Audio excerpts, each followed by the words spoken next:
Hi மக்களே, வணக்கம். எல்லோரும் எப்படி இருக்கீங்க? நல்லா இருக்கீங்களா? காலையிலே ஒரு நல்ல சாங் படுத்துட்டு உங்களை கவனிக்கல. இந்த தாமரை பூவுக்கும் தண்ணிக்கும் என்னைக்கும் சண்டை வந்ததில் பாட்டு அது நல்லா இருந்துச்சு. அது படிச்சுட்டு இருந்தேன். சரி, நீங்கள் என்ன பண்ணுறீங்க, இது பண்ணுறீங்க? நான் வந்துட்டு பாருங்கப்பா, ஃபுல்கா சப்பாத்தி போட்டுட்ருக்கேன். ஓகேங்களா? ஃபுல்கா சப்பாத்திக்கு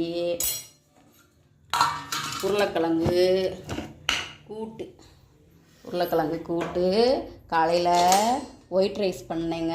ஒயிட் ரைஸ் பண்ணதில் தயிர் சோறு. ஓகேங்களா? தயிர் சோறு பண்ணி பிள்ளைங்களுக்கு அந்த உருளைக்கிழங்கு கூட்டு வச்சு அனுப்பிச்சாச்சு. இன்னும் அந்த ஒயிட் ரைஸ் இருக்குது பாருங்கள். எங்கள் ஹஸ்பண்டு வந்துட்டு கொஞ்சம் அவருக்கு ஜலதோஷமாக இருக்குதுன்னு சொல்லிட்டு இருக்கல, அதனால் அவர் தயிர் சோறு எடுத்துக்கிற மாட்டார். அதனால் மதியத்துக்கு மட்டும் அவருக்கு ஏதாவது குழம்பு வச்சு கொடுத்துடலாம் அப்படின்ட்டு கொஞ்சம் சாதம் எடுத்து கர்ட் ரைஸ் பண்ணி பிள்ளைங்களுக்கு உருளைக்கிழங்கு வச்சு கொடுத்தாச்சு. காலைல அப்போ சாப்பிட்றதுக்கு என்ன கொடுத்தேன் அப்படின்னு கேட்குறீங்களா? சாப்பிட்றதுக்கு வந்துட்டு நைட்டு சப்பாத்தி போட்டதில்லப்பா, எங்கள் ஹஸ்பண்ட் வந்துட்டு சாப்பிடலை. ஓகேங்களா? அப்போ அந்த சப்பாத்தி வந்து ஒரு 4 சப்பாத்தி மீந்து போச்சு. அதை வந்துட்டு உப்புமா பண்ணியாச்சு. ஒரு முட்டையை உடச்சி ஊற்றி வெங்காயம், தக்காளி, கரம் மசாலா, மிளகாத்தூள் போட்டு பாருங்கள். இதுதான் அது. ஓகேங்களா? சப்பாத்தி வந்து உப்புமா பண்ணியாச்சு. இப்போ நான் போட்ட சப்பாத்திக்கு வந்துட்டு உருளைக்கிழங்கு போட்டாச்சு. இதுதான் நம்ம வீட்டில் இன்றைக்கி லஞ்சும் பிரேக்ஃபாஸ்ட்டும். உங்களுக்கு எது பிடிச்சிருக்கு அப்படின்ற கமெண்ட் பாக்ஸில் கமெண்ட் பண்ணுங்கள். நீங்கள் என்ன சமைச்சிங்க, சாப்பிட்டீங்க, பிள்ளைங்களுக்கு என்ன கொடுத்து அனுப்பிச்சிங்க, என்ன பண்ணிகிட்ருக்கீங்க அப்படின்றத ஷேர் பண்ணிச்சுன்னா பண்ணுங்கள். ஓகேங்களா? எனக்கு பண்ணணும்னு தோணுச்சு. நம்ம ஃப்ரெண்டு, நம்ம மக்கள் தானே அப்படின்ட்டு.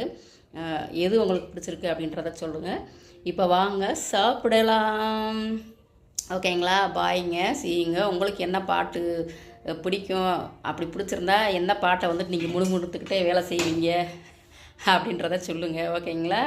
தாமரை பூவுக்கும் தண்ணிக்கும் என்னைக்கும் சண்டையே வந்ததில்லை. இந்த பாட்டு ரொம்ப நல்லா இருந்துச்சு. நிறையா யூடியூப் அது இதுன்னு ஷார்ட் வீடியோலேருந்து நிறைய அந்த பாட்டை போட்டு தள்ளிட்டாங்க. அதனால் இன்றைக்கி நான் அந்த பாட்டு படிச்சுட்டு இருந்தனால தூரத்தில் இருந்து கேட்குது. நான் வேறு ஒரு ரூமில் இருக்கேன். நம்ம வீட்டில் தான் பாட்டு படிக்குது. ஆனால் நம்ம வந்துட்டு சும்மா ஏதாவது பாட்டு சத்தம் கேட்டுச்சுன்னா உடனே காப்பிரைட் ஆகிடுதுங்க நம்ம சேனலு. அதனால் அந்த பாட்டை அங்கேருந்து கேட்டுக்கிட்டே நான் முணுமுணுத்துக்கிட்டு இருந்தேன். ஓகேங்களா? சப்பாத்திக்கு நெய் தடவாமல் விட்டுட்டாலே அது உடனே சூடாக அப்படியே ஒருத்தர் போட சூடாக சாப்பிட்டாக்கே அதுக்கு டேஸ்ட்டே வரும். அப்படியே 2 நிமிஷம் 3 நிமிஷம் ஆகிட்டாலும் அப்படியே வரட்டி மாதிரி ஆயிடும். ஓகேங்களா? ஓகேங்க, பாய்.